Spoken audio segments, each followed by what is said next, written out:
Hello, I'm Dorothy Mazeau, founder of Golden Home Sharing Connections and the online Golden Girls and Guys Canada database. I came to the idea for Golden Home Sharing Connections through my practice as a real estate agent.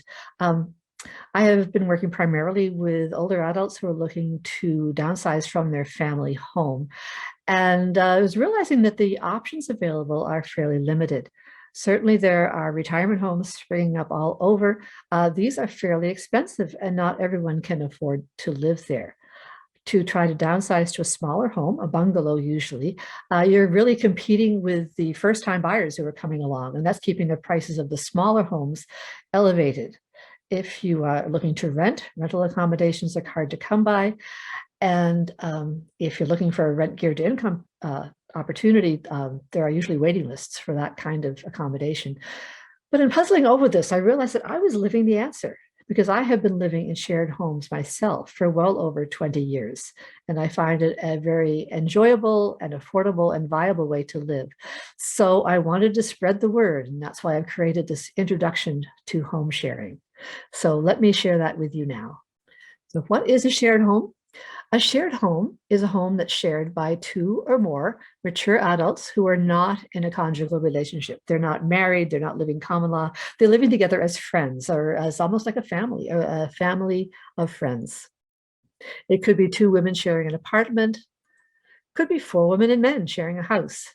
And each household develops its own culture or style, and each member makes the house feel like home.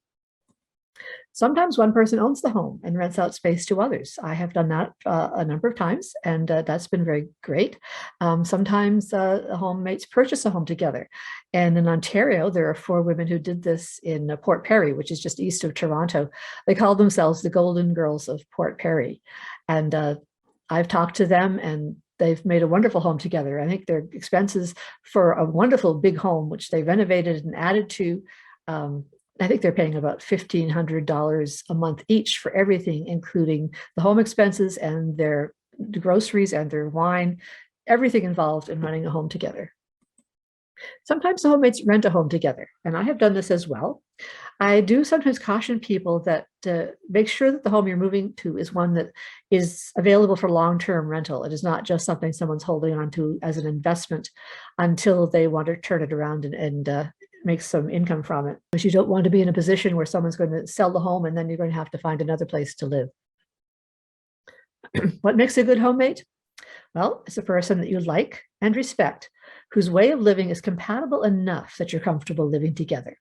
Now, this definition was very carefully crafted by Anna Marie Pluhar, who wrote the book Sharing Housing, a guidebook for finding and keeping good housemates, which is available through Amazon. It's available on my website. I've met Anna Marie. We've had some great conversations. Wonderful woman, and she's been home sharing herself for many years.